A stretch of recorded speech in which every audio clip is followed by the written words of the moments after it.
Hey, I'm back. Uh, Welcome. So, this episode, what I'm going to be doing is continuing on with the What is Goth series. Now, I didn't initially set out to make this into a series about what is Goth, it just kind of ended up that way. I currently have a playlist on my channel with the same name. It's a series of 3 videos. This will be the 4th video.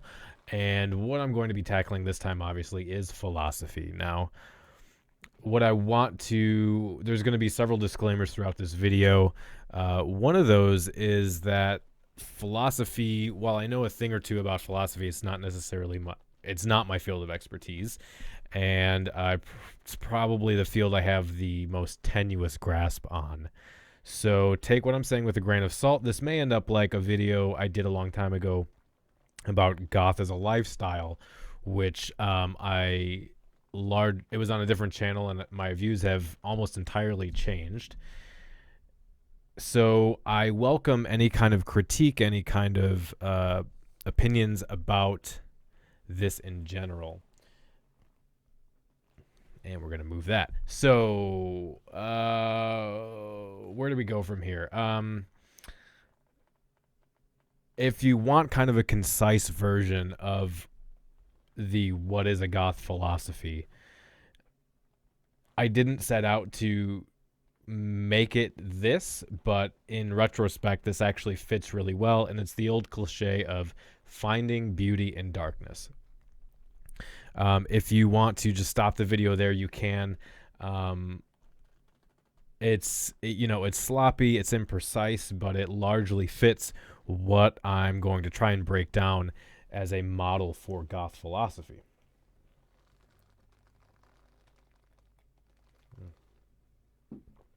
So,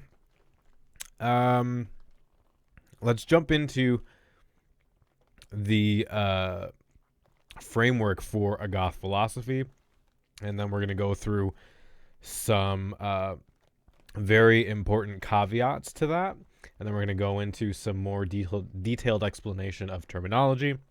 We're going to talk about some potential problems with my model and a few other things. So first of all, there isn't necessarily a singular philosophy of goth per se. A lot of goths will take outside philosophies, existing philosophies, and incorporate them into their identity, and this kind of gives just them as a person more flavor, more variety. That said, I think the most salient and easily definable framework for goth philosophy would be the philosophical aesthetic, or potentially pleasure aesthetics. There are some differences there. I'm largely going to focus on philosophical aesthetic. This is going to be through a phenomenological lens. However, aesthetics themselves are a philosophy. If you don't know anything about that, if you're interested in that, I'm going to link a video down below that's pretty short and does a good job of giving the basics of the philosophy of aesthetics. So this philosophical aesthetic, which you've probably heard me say before, is essentially a filter that's going to be composed of 3 elements, and it's going to be based in phenomenology. Now, the phenomenology is potentially problematic because its locus is on the individual, and it has little, if anything, to say about group dynamics, communal identity. So that limitation makes the model potentially problematic. I'm going to talk about that and kind of talk about how I think that fits and how we remove some of those potential issues. That said, before we get started, I want to give credit to Emma Baird, who is working on, she's doing the Just a Phase project. It's her thesis on, her PhD thesis on goth. I'll have a link to her website below. We interviewed her on the show as well. And also Kitty Hawkins, who is a listener of the show and sent me their a presentation they did at a conference that also helped me kind of solidify and I guess reify my ideas of what this should be, what this filter should be. So when it comes to goth, the reason this is important is that this filter impacts our lifestyle, our lifestyle of consumption, if you want to look at it that way, our semiotic expression, our music preferences, the cultural norms and ideals that we form, our identity, and even our ontology. So, and also, I should have mentioned this earlier. Maybe I did, but there's going to be a lot of jargon in this video. I'll try to explain as much as I can along the way, but if you are confused, if you have questions, feel free to inbox me or leave a comment, and I'll try to explain better than I have, or you know, talk it out. Because I think this is important, and I want this to be accessible, even though I'm really going to kind of dive into the field-specific terminology here.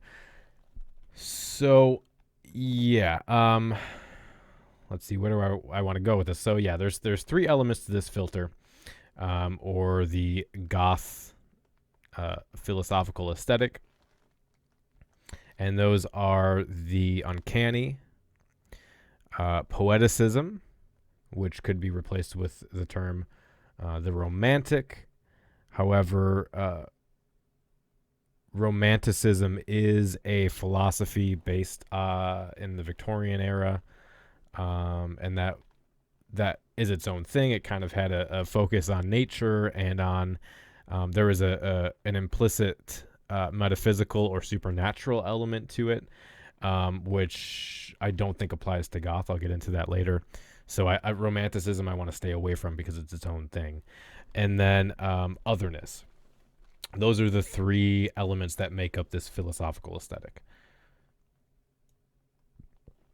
So in brief, and again, if you want to look at the video notes, I'll have some notes and links there to, as I have with the other videos, to kind of summarize and give some additional context.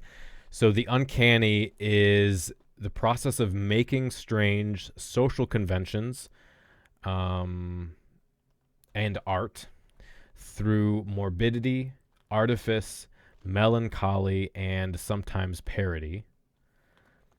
And the best way or easiest way to describe the uncanny is the sort of discomforting or unnerving feeling you get as if someone has just walked over your grave. The second element is poeticism, or if you want to replace that with the romantic, you can. I'm keen on poeticism, though.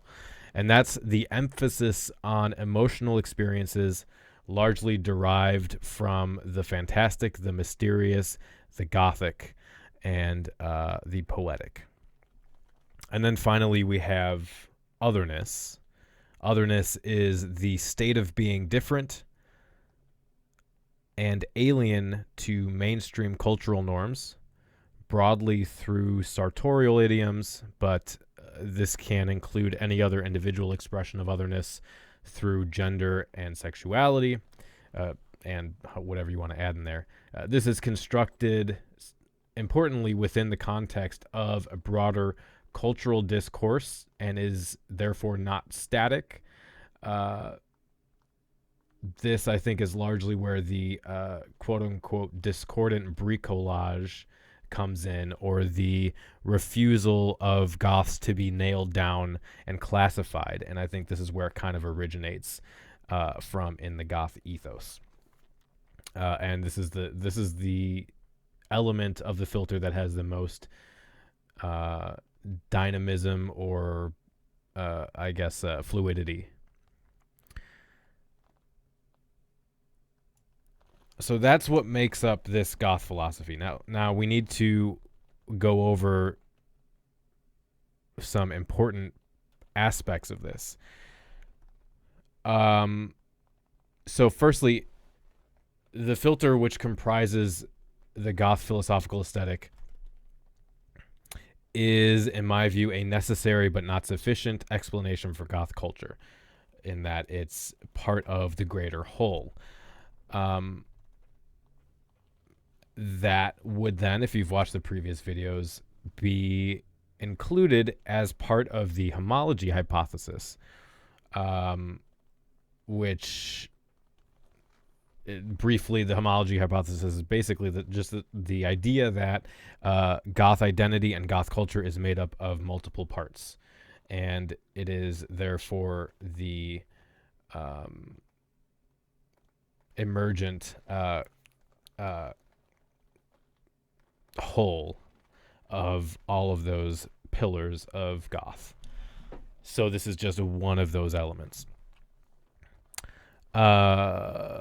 So it's like I said, Goths will incorporate this shouldn't be confused with other philosophies that Goths may use or adhere to, like I've got a list here that I've heard most often: absurdism, romanticism, nihilism, anarchism, Buddhism, egalitarianism, feminism, and any other number of theistic or non-theistic philosophies that individual Goths may adhere to. And this is part of why the attempt to explain Goth identity through a phenomenological lens as a whole is myopic, because it fails to explain the entirety of Goth. I think it's useful for understanding spectacular performativity and identity construction, but it doesn't go much farther beyond the individual than that. Also, there's another problem with phenomenology, at least from my understanding, is there's an implied dualism within the field, and that's essentially this idea that there is both the body and then some metaphysical other, usually a mind or a soul, etc. I personally have an epistemic disagreement with this, but it's Goth specifically makes no claims to spirituality or to religion, so I think that's a bit touch and go there. But again, phenomenology is a diverse and dynamic field, and specifically for Emma, I don't know to what degree she posits its explanatory power or the mechanisms that it can use to explain Goth identity. So I will love to see that, but again, I could be wrong there. I could be misrepresenting phenomenology, which is a possibility. So I'd love to hear your comments. So another potential problem for Goth philosophy as a filter through which we take anachronistic ephemera and outside elements into, and then either pervert or change in some way to become Goth, is that you could make the objection that you can therefore make anything Goth or part of an individual Goth identity. And so how do we then control for the idea that the kind of postmodern idea that everything is Goth? Well, in a couple ways. First of all, the filter requires that whatever we're taking into a Goth philosophy meet those criteria or be changed in some way to meet those criteria. And secondly, this is only part of the homology hypothesis, which is axiomatic to defining Goth. So the philosophy of Goth is hyponymous to that, and therefore the strictures of the homology as well. So it's limited in its agency, well, maybe not agency, but its power to define Goth as a whole. So I think those two together kind of save us from the danger of everything is Goth. But again, I can kind of envision this model or an argument being made for the transformation of any non-goth ephemera into something that's goth for the individual. And I think that could be an interesting discussion, something we could talk about in the future.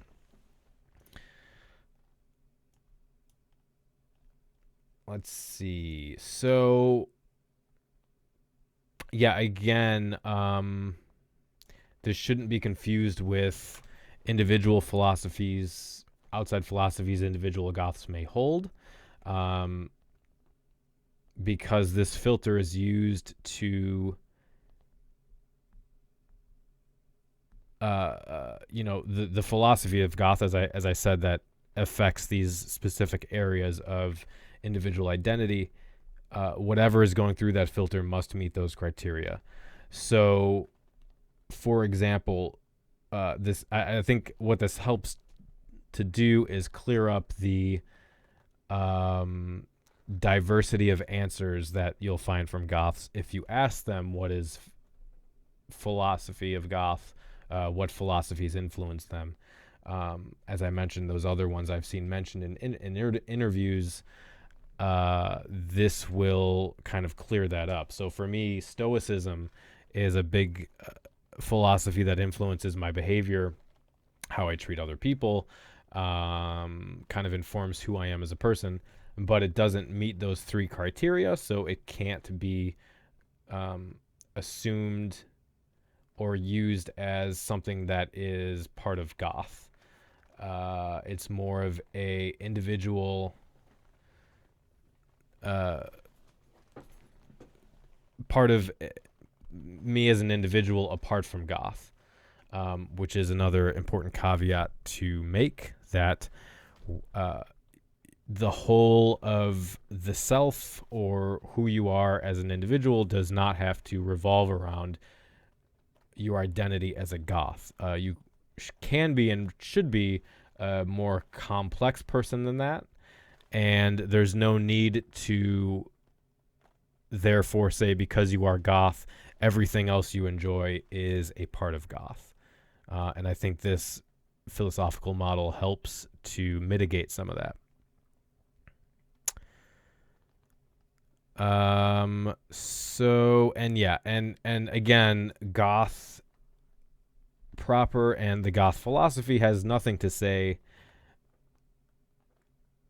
or very little to say in regards to ethics, religion, mysticism, epistemology, and politics, etc. And each of those could be their own video. We could have a discussion around that, but those are beyond the scope of what I'm positing as a goth philosophy. Now, so to close out on that, philosophical aesthetic, briefly, uncanny, the uncanny, poeticism, and otherness are the filter through which we form our philosophy of goth, or rather our goth philosophy. If you want to, potentially pleasure aesthetics could be a substitute term. If the phenomenological lens becomes too problematic, but I think as it's eponymous to the homology hypothesis, it clears up some of those problems. But again, all that to say, philosophy is not my main area of expertise. So there's one last thing that needs to be cleared up here, and that is, I was speaking with one of the Patreon members for Cemetery Confessions about this idea of a goth philosophy, and he's someone who has degrees in philosophy, so I wanted to get his opinion on this, and he brought up some interesting points that I think are important to delineate. My models or my terminology can be sloppy. Philosophy is very much concerned with being specific in terminology so that we can correctly understand what we're trying to get at. So he wanted to make a distinction between a Goth philosophy and a philosophy of Goth. And I think this is important to understand here. So he says the philosophy of Goth would be to approach Goth by asking basic but fundamental questions, such as what is an individual, what's personal identity, what's the ontology of a Goth social group, what is the mainstream, how do we define that, and our relationship with that, and so on. And then you would use methodological tools to determine and get at those questions. So, to try and create something that's objective. So if you want to use, I'm using phenomenology here, but if it's empiricism, if it's some sort of metaphysical tool, logic, rationality, etc. And this model, the philosophy of Goth, is a systemic model. This is trying to explain what the philosophy of all Goths are. If you are ontologically a Goth, if you identify as a Goth, therefore this is the sort of philosophy that you live by, or at least the philosophy that comes along with that social structure. On the other hand, the Goth philosophy is not a systemic assertion. It's more of a set of personal values, norms, and belief sets which inform your understanding of Goth and your individual identity within the greater whole. And this is, of course, fits much better, I think, with phenomenology. And yeah, he says there's certainly some overlap, and I think that's inevitable when talking about this kind of thing, these social structures. But the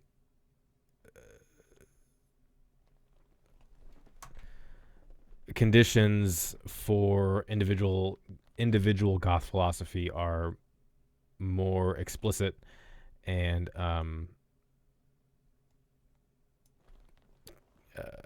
have the potential to overlap with the greater culture by virtue of just communal shared rituals and community interaction, and being part of the homology of Goth. So that's an inevitability. So taking all of that on board, what I'm describing here in an effort to avoid some pitfalls of phenomenology would be a Goth philosophy, more of a focus on personal philosophy rather than something systemic.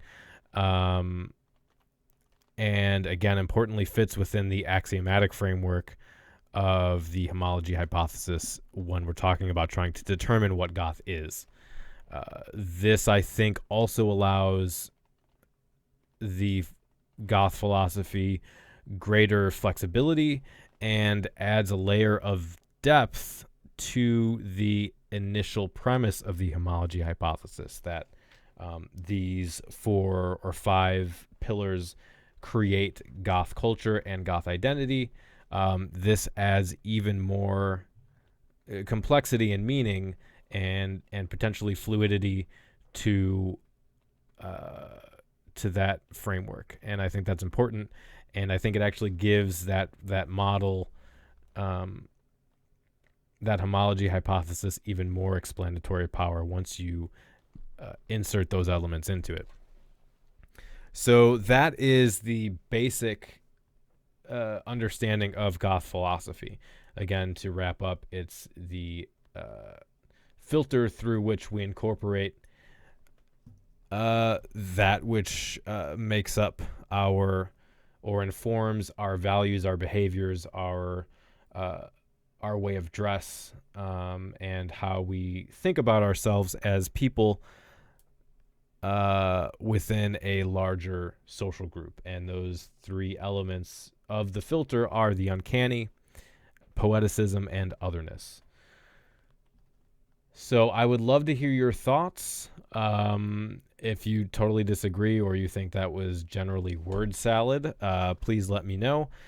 If you would like to hear more around this from other people in less of a kind of academic and context, check out the Cemetery Confessions podcast. You can get that on the YouTube channel now. If you would like to listen to the back catalog, check out the website or subscribe to the podcast on iTunes. Just search for Cemetery Confessions. So thanks for hanging out. I will hopefully be back with another video soon. So until next time, stay dark.